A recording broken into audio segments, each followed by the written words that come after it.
კვირა 21 ოქტომბერი. შაბათი დღე დაღამდა, ტექნიკურად უკვე კვირაა და დღიურების შევსება შემიძლია დავიწყო. ვიწყებ და პირველივე სიტყვებიდან ხვდები, თუ რა შარში გამხვია ნათია ზამბახიძე. ახალგაზრდობაში მიცდია წერა, ის განცდაც მახსოვს, როგორ გეხუთება სული, სანამ სიტყვებს არ გაანთავისუფლებ. მაგრამ ახლა მუზაზე ლაპარაკიც კი ზედმეტია. ვიძინებ ხვალინდელ დღეზე დადარდიანებული და ნათიაზე გაბრაზებული. დილით მაღვიძებს სოფო. აბაშიშვილი მანქანის მეგაფონში გეძახის რაქვიაშვილი დანებდიო. გიორგი თეაქეთი სულ ცოტა ხნის წინ დაგვიმეზობდნენ საგურამოში. ახლაც დილიდან ფუსფუსებენ გიორგის მამა რამაზი და მისი მეგობარი ყავთ სტუმრად. აბაშიშვილის ამცობასთან ერთად დილა 2 ნიუსით იწყება. რობინზონი დამწუხრებული მიყვება, რომ ნაცნობებმა დაურეკეს და უთხრეს ჯერიკა ვნახეთ ქათმით პირში სადღაც გარბოდაო. რასე პირდაპირ რობინზონი ჭეშმარიტი იმერელი არ ამბობს თუ დამბავს, სხვათა შორის არც კარგს. თქვენ ძაღლს წააგავდა ძალიანო, ასე თქვესო. თუმცა თვითონ რობინზონს ეჭვი არ ეპარება, რომ ჯერიკა ამ სამარცხვინო საქმის მთავარი ფიგურანტი. მეორე ნიუსი ტრამპის განცხადება. აშშ ბირთვული შეარაღების შეთანხმებიდან გავა, თუ რუსები გონს არ მოეგნენო. ჩემს საქმიანობაში მთავარი პრიორიტეტების სწრაფად განსაზღვრაა. ამიტომ ვიდრე ახალი კარიბის კრიზისის განვითარების შესაძლებლობებს გავეცნობი დეტალებში, რობინზონთან ერთად სტრატეგიას ვსახავ, თუ როგორ ავიცილოთ ადგილობრივი ყოფითი კონფლიქტი მეზობლებთან, რომელსაც უდაოდ აქვს ფართომასშტაბიან კონფრონტაციაში გადადის პოტენციალი თუ ჯერიკა სამართლიანად, მაგრამ მაინც დაისაჯა განრისხებული ქათმის პატრონის მიერ. შუადღისთვის ავდივარ აბაშიშვილებთან, ვზივართ მისი ქოხის წინ, შემოდგომის მზით და ქისით გამთბარნი. საუბრობთ არჩევნებზე და განვიხილავთ ღირს თუ არა გორული მწვანე და ციცქა ცოლიქავრის კაწითელთან კუბაში. ამასობაში ნატანჯი, მაგრამ ამაყი რობინზონი და ყურებ ჩამოყრილი ჯერიკა გვერდდებიან. კრიზისი განმოხტულია, ქეთო ბედნიერია, ძალიან უყვარს ჯერიკა და განიცდიდა დაკარგვას. ჩრდილოეთით ყინორწერამდე ხედია გაშლილი, ქვემოთ დევნილების დასახლება ჩანს, ჩრდილო-დასავლეთით ოკუპირებულ ტერიტორიებს უყურებთ. აი ზუსტად ასე მშვიდობიანად თავიანთ აშენებულ სახლებში იჯდნენ ჩვენი თანამემამულეები და თვალებში მეოცნება ღიმილით საუბრობდნენ თავიანთ შვილებზე, შვილიშვილებზე, ძაღლებზე, მეგობრობაზე, მომავალზე. მერე შეუვარდნენ გამოყარეს და სახლები დაუწყეს.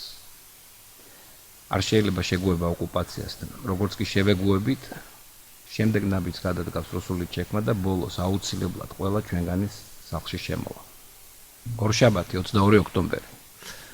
ორშაბათი სიზმრით იწყება. უშვის ერთ-ერთ მეექვსე კატეგორიის მარშრუტზე, არა წარსულში, არამედ ახლა ამ ფიზიკურ კონდიციაში მივცოცავ რთულ, ჩაყინულ დამრეც ბუხარში. ვისთვისაც ეს კომბინაცია უშბა, მეექვსე კატეგორია, ჩაყინული ბუხარი ნაცნობია, მიხვდება რა კოშმარია ეს სიზმარი. მით უმეტეს თუ ამ გარემოში ხვდები 25 წლიანი წვეთის შემდეგ ამდენივე კილოგრამის ზედმეტი წონით. თან ხშირად მესიზმრება სრულიად ფანტასტიკური ასვლები. მესიზმრება თოვლის სუნი, ყინულის ჩხრიალი. მესიზმრება ის ადამიანები, ვისთანაც ერთადაც დავდიოდი მთაში. ლოვა სარქისოვი, ნიკა ერქომაშვილი, ბიძინა გუჯაბიძე. განსაკუთრებით ხშირად ბიძინა მესიზმრება, ჩემი მასწავლებელი და მეწყვილე. წლების განმავლობაში ჩვენი სიცოცხლე ხშირად ერთმანეთზე იყო დამოკიდებული. ღვთის გამოცდილება მთელი ცხოვრება მომყვება და ყველა გადაწყვეტილებაში მონაწილეობს. როდესაც მიჭირს, ჩემი შეუცვლელი დასაყრდენი ისევ ლოვა სარქისოვია. სადღაც კედელზე უკიდურესად მტრულ გარემოში, პრაქტიკულად სიცოცხლესთან შეუსაბამო პირობებში, როდესაც ყველა ინდიკატორი თუ პერსპექტიულ მდგომარეობაში ხარ, ლოვა აუღელებელად იტყოდა. რაც უნდა ის უქნია დათუნჩი. დილიდან ვიწყებთ სემინარს ეროვნული მედეგობის საკითხებზე. დღეს მთელი მსოფლიო საუბრობს რუსეთის ჰიბრიდულ ომზე. იქნება კანონები, სტრატეგიები და ჰიბრიდულ ომთან ბრძოლის ცენტრები.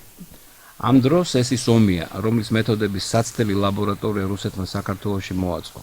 90-იანი წლებიდან ჩვენს მოსახლეობაზე იტესტება ჰიბრიდული ომის ის ვირუსები, რომელიც შემდეგ გამოიყენება მთელ მსოფლიოში. შესაბამისად, ლოგიკური და აუცილებელია, რომ აქ საქართველოში შეიქმნას საწინააღმდეგო ვაქცინები, რომლებიც ჩვენ და ჩვენს პარტნიორებს დაეხმარება ამ ეპიდემიის შეჩერებაში. ამ მიმართულებით საქართველოს აქვს უნიკალური ნიშის შექმნის შესაძლებლობა, რაც თვისობრივად გაზრდის საქართველოს წვლილს გლობალური უსაფრთხოების უზრუნველყოფაში. საბჭოთა საქართველოში ჩვენ საფუძვლიანად დავივიწყეთ ყველანაირი ცოდნა და უნარი, რაც დამოუკიდებელი სახელმწიფოს მართვას სჭირდება. ეკონომიკური პოლიტიკა, ჯარისმშენებლობა, დიპლომატია და ასე შემდეგ. დამოუკიდებლობის მოპოვების შემდეგ ჩვენი ქვეყნის ეროვნული უსაფრთხოების სისტემის მშენებლობა მეტ-ნაკლებ წარმატებით მიმდინარეობდა. მაგრამ თანამედროვე გამოწვევების პირობებში, როდესაც მთლიანად შეიცვალა საფრთხეების ხასიათი, მხოლოდ მთავრობის და ხელისუფლების მეცადინეობით აღარ ხდება უსაფრთხოების უზრუნველყოფა. აუცილებელი გახდა ფართო საზოგადოების ჩართულობა. დღეს ხშირ შემთხვევაში 15 წლის გოგონას ან ბიჭს, რომელსაც კარგად ესმის საინფორმაციო ტექნოლოგიები, უფრო მეტი სარგებელი შეუძლია მოუტანოს სამშობლოს ვიდრე ჯავშან ტექნიკას. სამშაბათი 23 ოქტომბერი. საგურამოდან გავდივართ 9 საათზე გია, ჩემი მწვავე და ახლავე მეგობარი, ნამდვილი ჯადოქარია, როდესაც საქმე ქალაქში ნავიგაციას შეეხება. საათ მე და გია ერთად ვიბარებთ ნატალიასგან რუსულ ენაში საშინაო დავალებას. ვცდილობ აუხსნა შვილს, რომ ჩემზე ვისოკი არ ითქმის. ნატალიას ეზარება კამათი და მეუბნება, whatever. შემდეგ ვუზიარებ ჩემს სადარდებელს, ჩემს საშინაო დავალებასთან, დღიურების წერის ვალდებულებასთან დაკავშირებით. ნატალია მირჩევს დავწერო 6 არგუმენტირებული გვერდი მასზე, როგორც სოფლიოში საუკეთესო შვილზე. აი ასე სკოლაში მისვლამდე განუწყვეტლად დამცინის. მირეკავს თემური იაკობაშვილი ამერიკიდან და მიყვება როგორ ასწავლის მისი შვილი მირი ქართულს თავის ამერიკელ თანაკლასელებს. თემურისთან მეგობრობთ უკვე 20 წელიწადია. ყველაზე რთულ პერიოდში ვიყავით ერთად სახელმწიფო სამსახურში 2008 წლის ომის დროს, შემდეგ ამერიკაში, საქართველოს საელჩოში. მახსოვს, როდესაც თემურიმ შემომთავაზა მისი მოადგილეობა რეინტეგრაციის სამინისტროში, ასე მეგონა სამყარო ამოტრიალდა. იმდენად ემოციური იყო იმის გააზრება, რომ შენი სამუშაო, სადაც ყოველდღე მიდიხარ, დღეიდან გახლეჩილი სამშობლოს გამთლიანება. სულ რამოდენიმე თვეში სამყარო კიდევ ერთხელ ამოტრიალდა. აგვისტოს ომამდე არასდროს ადრე არ განმიცდი ასეთი მძაფრი, ყოვლის მომცველი დარდი ამ სიტყვებისაგან სამშობლო განსაცდელში. 9 აპრილს და 90-იანი წლების ომებს ასაკის, გამოუცდელობის, არაინფორმირებულობის და სხვა მიზეზების გამო ცალკეულ ტრაგედიებად აღვიქვამდი, რომელთა დასაწყისი და დასასრული ჩანდა. 2008 წელს სრულიად და ნათლად დავინახე განსაცდელის მასშტაბი და დავინახე დრო. დავინახე, რომ ილუზია, რომ არსებობს რუსეთთან ურთიერთობის ერთხელ და სამუდამოდ მოგვარების პერსპექტივა. დავინახე, რომ ერთადერთი სწორი გზა არის განეწყო შენს და განაწყო მომავალი თაობების მუდმივი ბრძოლისთვის. თავისუფლება არასდროს არ იქნება ერთხელ და სამუდამოდ მოპოვებული. განგების მადლობელი ვარ, რომ 2008 წელს მეც ვიყავი ამ ომში. უკვე მეორე დღეა ვაგრძელებთ მუშაობას ეროვნული მედეგობის საკითხებზე უსაფრთხოების თემთან ერთად. საღამოს კლუბში უკრავ ვოვა მოგელაძესთან ერთად. ვოვა მთელი ცხოვრება ერთ ღმერთს ემსახურება, ბლუზს. ამიტომაც არის ის შეუდარებელი. სიმღერა ახალი დაწყებული მაქვს, ხმის რეგისტრი ძალიან შეზღუდული და ამიტომ სიმღერების ტონალობებს დაბლავწევ. ვოვა მაგულიანებს და საოცარ ამას მეუბნება, რომ ტონალობის შეცვლა აადვილებს სიმღერას, სამაგიეროდ გაშორებს იმ ემოციას და შინაარსს, რომლითაც ავტორმა სიმღერა ორიგინალურ ტონალობაში იმღერა. საინტერესო დაკვირვებაა, ალბათ პოლიტიკაშიც ასე შორდები კომპრომისების ხარჯზე იდეალებს. დაკვრა ალბათ ერთადერთია, რაც მხოლოდ ჩემია. სხვა ყველაფერი ვიღაცას ან რაღაცას ეკუთვნის, ოჯახს, მეგობრებს, სამშობლოს. როდესაც მაქვს შესაძლებლობა და ვუკრავ, დანარჩენი ყველაფერი გაცილებით უკეთ გამომდის. დიდი ძალა აქვს როკ-ენ-როლს. 4 შაბათი 24 ოქტომბერი. დილის რეისით მე და გიორგი აბაშიშვილი მივემგზავრებით პოლონეთში. განვლილ წლებში საქართველოს და პოლონეთის პრეზიდენტებს განსაკუთრებული მეგობრული ურთიერთობა ჩამოუყალიბდათ, რამაც კიდევ უფრო გააძლიერა პოლონეთის ტრადიციულად დიდი მხარდაჭერა საქართველოს მიმართ. პოლონელები პირველები გამოეხმაურნენ მარგველაშვილის ინიციატივას საქართველოში ჰიბრიდულ საფრთხეებთან ბრძოლის ეროვნული მედეგობის ცენტრის დაარსების შესახებ. მათ ზუსტად დაინახეს თუ რამდენად აქტუალურია საქართველოს როგორც ევროპული უსაფრთხოებისთვის სამხრეთ-აღმოსავლეთ ფორტპოსტის გაძლიერება. ვარშავაში ვჩერდებით მეგობრის სახლში. შესასვლელში გვხვდება კატა, მაგიდაზე წერილი, რომელიდანაც ვიგებთ, რომ შეგვიძლია თავი ვიგრძნოთ როგორც საკუთარ სახლში, მათ შორის გამოვიყენოთ ღვინის მარაგი. მასპინძლები ერთადერთ რამეს გვთხოვენ, ვაჭამოთ და ყურადღება მივაქციოთ კატა კისას. მივემგზავრებით ჩემს კოლეგასთან, ეროვნული უშიშროების საბჭოს მდივანთან შესახვედრად. პაველო სოლოხთან 2 წლის განმავლობაში ძალიან აქტიურად თანამშრომლობთ. ეს უკვე გადაიზარდა მეგობრობაშიც. ევროპის ამ დედაქალაქში, ისევე როგორც ბალტიის ქვეყნებში, ძალიან კარგად ესმით და ახსოვთ, რითი მთავრდება აგრესორის დაყავების პოლიტიკა. ამიტომ პოლონეთის, ლიტვის, ლატვიის და ესტონეთის სახით საქართველოს ძალიან ხმამაღალი ადვოკატები ყავს ევროკავშირსა და ნატოში. ვარშავის უსაფრთხოების ფორუმის ფარგლებში ვმართავთ გვალ მაგიდას. კვლავ უსაფრთხოების და ეროვნული მედეგობის საკითხებს. საღამოს ვესწრებით გალას ადილს, რომლის მენიუზე გაკეთებული დღიურში გადასატანი ჩანაწერი ასე უცნაურად ჟღერს. უსმენ გამომსვლელებს და მახსენდება ჩემი ბავშვობის დროინდელი გაცვლა. ოპა, ამერიკა, ევროპა, ანგლია, კიტაი, შტოტი ხოჩი, შვიდი რაი. გეოპოლიტიკური ვითარება მართლაც რთულია. თუმცა მე ამჯერად რომ ამერიკის ჰეგემონის და ევროატლანტიკური ერთობის შესუსტება შეუქცევადი პროცესია და რომ ავტორიტარული ქვეყნები მიაღწევენ გლობალურ დომინაციას. ის რაც ღირებულებებზე დაფუძნებული სისტემის კრიზისად არის მიჩნეული, კანონზომიერი ევოლუციური ფაზა, რომლის გავლის შემდეგ დასავლეთი კიდევ უფრო გაძლიერებული გამოვა. ამ მოჩვენებით ბუნდოვანებაში საქართველოს აუცილებელია შენარჩუნოს სწორი ორიენტირები და არ დაიწყოს ეგრეთ წოდებული გეოპოლიტიკური ქანქარი. ბრუნდებით სახლში. თანხმდებით, რომ პირველ რიგში დაურეკავთ მარგულაშვილს და მოვუყვებით შედეგებს. შემდეგ ვწრუყავთ ღვინოს და ვეცნობით სამშობლოს პოლიტიკურ ამბებს. მიუხედავად იმისა, რომ ეზოს განათება ამ გეგმაში არ შედის, სახლში შესვლისთანავე ორივე ერთად ვაწყაპონებთ ყველა ჩამრთველს, რის შედეგადაც მთელ სახლში ხრება შოკი. ირთვება სიგნალიზაცია და კატაიწყებს კნავილს. ელექტრომომარაგების აღდგენის ყველა მცდელობა ფუჭად მთავრდება. პრეზიდენტთან დასარეკად უკვე გვიანია. ტელეფონების შუქზე ვპოულობთ ღვინოს, ვწრუყავთ და განვიხილავთ მომავალს. ძილის წინ სხვადასხვა მეთოდებით, მათ შორის ვერაგულად, ვცდილობთ კატის, რომელიც როგორც ჩანს საწოლზე იძინებს ერთმანეთის ოთახში გამწესებას. მცდელობებს შორის მეძინება. ხუთშაბათი 25 ოქტომბერი. ვიღვიძებ, რა თქმა უნდა, კატასთან ერთად. საუზმობთ გიორგის მომზადებული ომლეტით, ურეკავთ პრეზიდენტს. თბილისში საარჩევნო ტემპერატურა ყოველდღე იმატებს. ვრეკავ დანიელთან, რომ გავარკვიო სიგნალიზაციის საკითხი, საუბრისას ვახსენებ, რომ მისი ღვინო არაფრად არ ვარგოთ. ბრიტანული შეშფოთებული აქცენტით დანიელი მეკითხება. Which wine did you drink?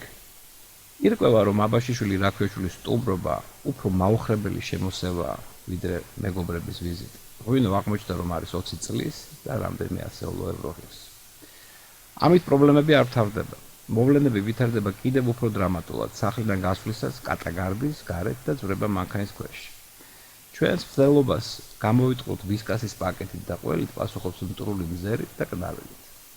ბოლოს საერთოდ ხეზე ძვრება ხდება მეზობლის ბაღში და გარბის.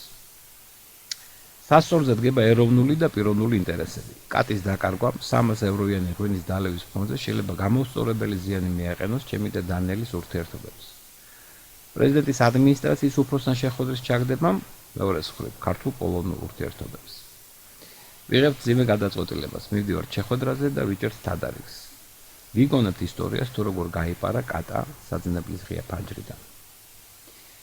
აბაშიშვილის კოლეგასთან ვსაუბრობთ უსაფრთხოების და ეკონომიკურ სფეროში თანამშრომლობაზე. პოლონელებთან ერთად წელს ჩავატარებთ კრინიცის ფორუმის საქართველოში და განვიხილავთ მისი გაგრძელების პერსპექტივებს. შეხვედრის შემდეგ ვხვდებით პოლონელ და ქართულ სტუდენტებს. ვსაუბრობთ უსაფრთხოების საკითხებისადმი ერთიანი ეროვნული მიდგომის აუცილებლობაზე. მომყავს საქართველოს მაგალითი. მიუხედავად იმისა, რომ საქართველოს თავზე არაერთი კატასტროფული სიმძლავრის ქარცეცხლი დატეხილა, ჩვენ დღესაც ვარსებობთ. ამიტომ თამამად შეგვიძლია ვთქვათ, რომ ჩვენ უფრო მეტი ბრძოლა გვაქვს მოგებული ვიდრე წაგებული. როგორ ვიგებდით ამ ბრძოლებს, რის ხარჯზე? ჩვენი ისტორიიდან ვიცით, რომ დიდი ან პატარიანად, ქალი ან კაცი ან მთელი ერი დამდგარა ჯარის გვერდით და დამპყრობლის წინააღმდეგ. ჩვენი კულტურული, ტრადიციული, არქიტექტურული მემკვიდრეობა დადასტურებაა იმისა, თუ როგორ ერთვებოდა ერი და ბერი, მშვიდობიანი მოსახლეობა თუ მხედრები სამშობლოს დასაცავად. ჩვენი ისტორიიდან ჩვენ ვიცით, რომ ჩვენი ერთიანობაა ის მიზეზი, რის გამოც ჩვენ დღეს ვარსებობთ. სწორედ ერთიანობაშია პასუხი კითხვაზე, თუ რატომ ვარსებობთ დღემდე, რატომ ვიგებთ ბრძოლებს. ვერც ერთი არმია ვერ ამარცხებს ერს და ჩვენ ამის საუკეთესო მაგალითი ვართ. სახლში დაბრუნებულებს ჭიშკართან ნატუზული და გაბუტული კატა გველოდება. კრიზისი განმოხტულია, კულდამშვიდებულები მივეგზავრებით თბილისში. პარასკევი 26 ოქტომბერი. ამ დღეს ზუსტად 2 წლის წინ, 2016 წლის 26 ოქტომბერს დაიწყო მუშაობა ეროვნული უშიშროების საკითხებში პრეზიდენტის თანაშემწის და ეროვნული უშიშროების საბჭოს დინის პოზიციაზე. როგორც 2008 წელს ამჯერადაც პრეზიდენტის შემოთავაზებამ ყველაფერი ყირაზე დააყენა. ამჯერად 2008 წლისგან განსხვავებით, გაცილებით უკეთ მესმოდა თუ რა პასუხისმგებლობას ვიღებდით და რა თავისუფლებებს ვკარგავდით. ორივე პასუხისმგებლობის აღებას და თავისუფლების დათმობაც გადამაწყვეტია მარგველაშვილის ფაქტორმა. ერთის მხრივ ეს იყო მისი, როგორც ქვეყნის პრეზიდენტის უპირობო მტკიცე პოზიცია საქართველოს სახელმწიფოებრიობის, სუვერენიტეტის და მტერმოყვარის მიმართებაში. და მეორეს მხრივ ეს იყო მასთან ერთად შემოქმედებით პროცესში ყოფნის ხანგრძლივი და პოზიტიური გამოცდილება. ეს ორი წელი პოლიტიკური ცხოვრების ბუნებრივი სირთულეებით და სტრესებით იყო გაჯერებული. ვიბრძოდით ინსტიტუციის შესანარჩუნებლად, სამწუხაროდ უშედეგოდ. რამოდენიმე კვირაში პრეზიდენტის ინაუგურაციის შემდეგ ამოქმედებული ახალი კონსტიტუციით ეროვნული უშიშროების საბჭოს შეწყვეტს არსებობას. ასეთია სამწუხარო რეალობა, თუმცა ასეთი მდგომარეობა არ არის მდგრადი. მთავრობა იძულებული იქნება მოიფიქროს ამ გადაწყვეტილებით მიყენებული ზიანის შემცირების გზები. თუ კი რამის გარშემო უნდა იყოს გაერთიანებული ქვეყნის ხელისუფლება და ოპოზიცია, სამოქალაქო საზოგადოება და კერძო სექტორი, ეს ეროვნული უსაფრთხოების საკითხებია. ასეთი იყო პრეზიდენტის მიერ ჩემთვის მოცემული მანდატი 2 წლის წინ. ასეთი იყო ჩემი რწმენა. მეტიც მჯეროდა და დღესაც მჯერა, რომ ეროვნული უსაფრთხოების პოლიტიკის გარშემო პოლიტიკური ძალების, სახელმწიფო ინსტიტუტების და საზოგადოების კონსოლიდაციის გარეშე ქართული სახელმწიფო ვერ გაუმკლავდება საფრთხებს და ვერ შეძლებს ეროვნული სუვერენიტეტის დაცვას. შაბათი, 27 ოქტომბერი. სამწუხაროა, რომ ასეთ საინტერესო პროექტში მონაწილეობა სრულ საერთნოში ყოფს მომიწია. დილიდან ვცდილობ თავი მოუყარო საბიზნესო ბარათებზე, ხელსაწმენდებზე, ქაღალდის ნაგლეჯებზე, გაფანტულ ფრაზებს და სიტყვებს, რომ წაკითხოთ დღიურად ვაქციო. უკვე საღამოს 9 საათია, ხვდები, რომ მისია შეუსრულებელია, დღიურის ნაცვლად. რამოდენიმე საათში დაწერილი ჩემი ცხოვრების ეპიზოდებიდან ამონარიდები გამომივიდა. ახლა უკვე ამაზეც წყდება გული. რამდენი რამის თქმა შემეძლო, თუნდაც ამ 6 თვის განმავლობაში მომხდარ თითქოს უმნიშვნელო, მაგრამ ცხოვრების ხარისხის განმაპირობებელ ეპიზოდებზე. ახლა თანდათანობით მეტი და მეტი მინდება ვისაუბრო მშობლებზე, შვილებზე. ძალიან სასაცილო და უზომოდ საყვარელ შვილიშვილზე, რატიზე. ჩემს თავარ დასაყრდენზე, სოფოზე. მაღლაკელი ძეებიან და გულედანებიან საგურამოს ერთიან დიდ ოჯახზე, რომელსაც ცოტა ხანში აბაშიშვილები შემოერთდებიან. მინდა ვილაპარაკო მეგობრებზე, ცოცხლებზე და წასულებზე. მინდება ვილაპარაკო მარგველაშვილზე და ჩვენს მეგობრობაზე, რომელმაც 3 წლეულს გაუძლო, მათ შორის უკანასკნელ 2 წელიწადს. მაგრამ რა გაეწყობა, ვერ შევაფასე რისკები სათანადოდ და აღარ რჩება ამისთვის დრო. ამიტომ შევეცდები ამ ერთი კვირის ყველაზე მნიშვნელოვან დღეს შევეხო. ხვალ საქართველოს ისტორიაში კიდევ ერთი არჩევნები იქნება. კიდევ ერთი გამოცდა, რომელიც უნდა ჩავაბაროთ. მე, როგორც აწიოკვე საგურამოველი, დილით მივალ სკოლის შენობაში განლაგებულ საარჩევნო უბანზე და ჩემ არჩევანს დავაფიქსირებ. თუ კი რამე ვიცით ჩვენი ისტორიიდან, თუ კი შევეცდებით გამოვყოთ ერთი ფაქტორი, რამაც საქართველოს დღემდე მოიყვანა, ეს იქნება ჩვენი ბრძოლა ჩვენი სახელმწიფოებრიობისათვის და თავისუფლებისთვის. შეიძლება ხვალ საქართველოს ბედი არ გადაწყდეს, მაგრამ უდაოდ ხვალინდელი დღე ამ ბრძოლის ნაწილია.